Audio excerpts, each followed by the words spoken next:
কথা বলেন। কিন্তু বাংলাদেশের স্কুল কলেজগুলোতে গেলে পারে দেখবেন সেখানে ছেলে আর মেয়ে জোড়ায় জোড়ায় বসে আছে। পার্কে গেলে দেখবেন কি বিশ্রী অবস্থায় বসে আছে, অথচ নাকি এটা একটা মুসলমানের দেশ। আল্লাহর কোরআনের আইন বলছে যদি কেউ জেনা করে তাদেরকে 100 করে চামড়ার চাবুক মারো, আর যদি তারা বিবাহিত হয় তাদেরকে তোমরা পাথর মেরে হত্যা করো। ও মুসলমান, এই আইনটাও কার্যকর করা ফরজ, এটা নফল নয়, সুন্নাত নয়, এটা ফরজ। কিন্তু স্বাধীনতার 53 বছর চলে গেল, এখন পর্যন্ত আমরা বাংলাদেশে কোরআনের এই আইনটা কার্যকর করতে পারি নাই। কথা বলেন ঠিক না? কষ্ট হচ্ছে আপনাদের? আমি কি কোনো দলের কথা বলছি? এটা কি শুধু জামাতের কথা? এটা কি চরমনাইয়ের কথা? তুমি যদি মুসলমান হও, আওয়ামী লীগ করো, বিএনপি করো, যাই করো, তোমাকে কোরআন মানতে হবে। কথা বলেন, কথা বলেন। তাহলে আইনটা কার? তাহলে এই আইনটা কি ফেরেশতা এসে করে দেবে? কারা করবে? কেমনে কেমনে সেটা পলিসিটা কি? ও যে সামনে আসতেছে কেমনে? কথা বলেন ঠিক কিনা? কি দেওয়া লাগবে? কি দেওয়া লাগবে?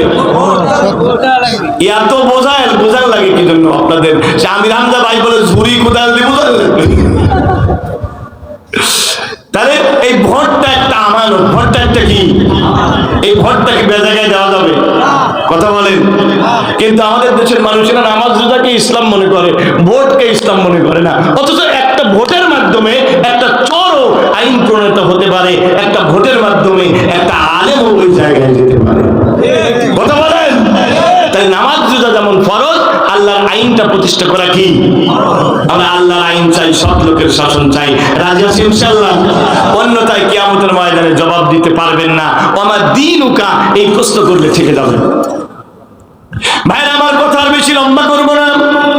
3 নাম্বার দিন মানে হচ্ছে বিচার। সবাই বলেন দিন মানে কি? বলবেন হুজুর দিন মানে যে বিচার, এটা কোথায় পেলেন? এটা পেলাম আমরা সূরাতুল ফাতিহার মধ্যে।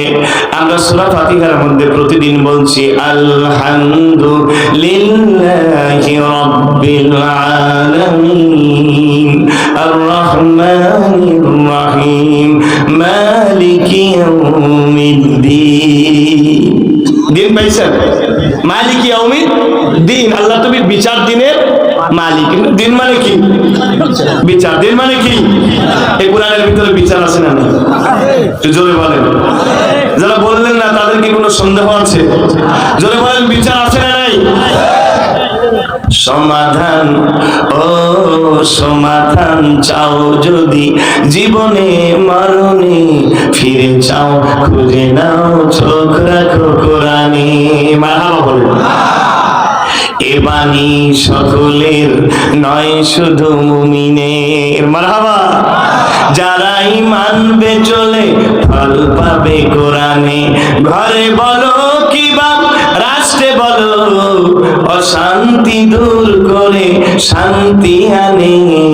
সমাধান, ও সমাধান চাও যদি জীবনে মরণে, ফিরে চাও খুঁজে নাও চোখ রাখো কোরআনে।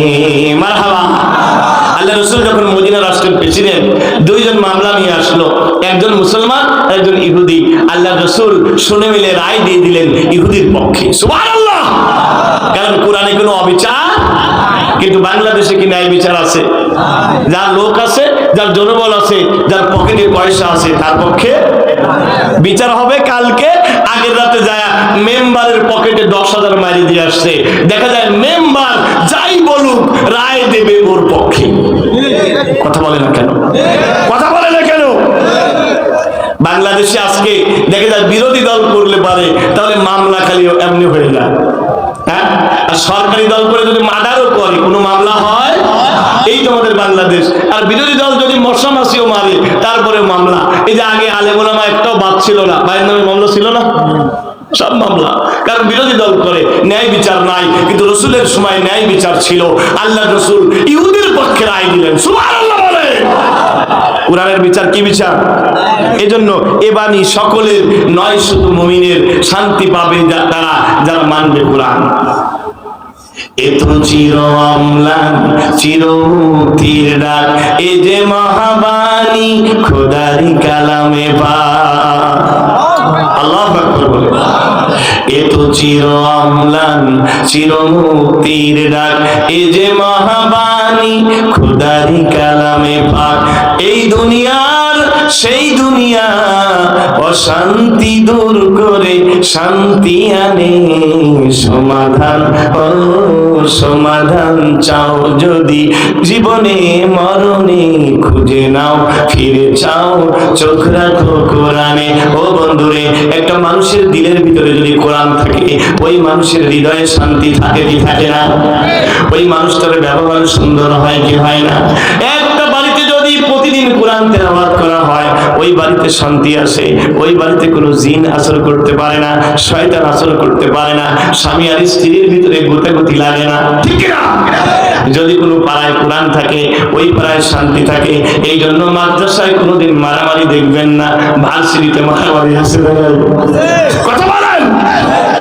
তাহলে বোঝা গেল কোরআন যেখানে থাকে সেখানেই শান্তি। ও মুসলমান, যদি তাই হয় তাহলে আমাদের দেশের পার্লামেন্ট, আমাদের দেশের সংবিধান, আমাদের ইউনিয়ন কাউন্সিল, আমাদের ডিসি অফিস, আমাদের ইউনো অফিস, এই জায়গাগুলো কোরআন বসানোর দরকার।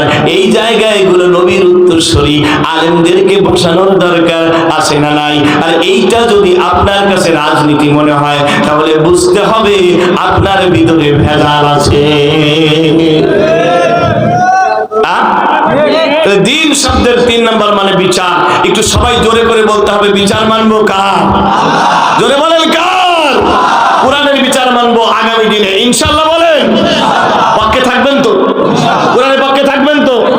আর যে সমস্ত নেতারা যারা দুনিয়াতে ধান্দাবাজি করার জন্য রাজনীতি করে, ঠিক কি না? খরচ করে 5 লাখ আর এমপি হলে পরে কামাই করে 10 লাখ, আরো বেশি, এর অন্ত নাই, ঠিক কি না? কথা বলেন।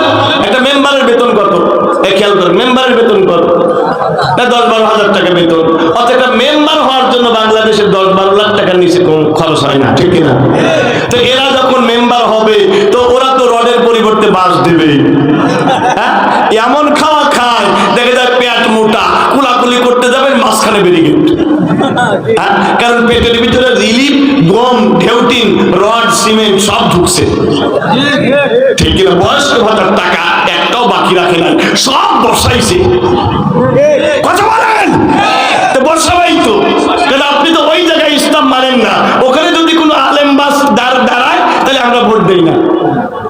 তুমি একটা আলেম মানুষ, তুমি কে কামে আইছো বাবা? তুই মসজিদে মিলাদ পড়ায় খাও না। কথা বলেন ঠিক কিনা? তাহলে ইসলাম সব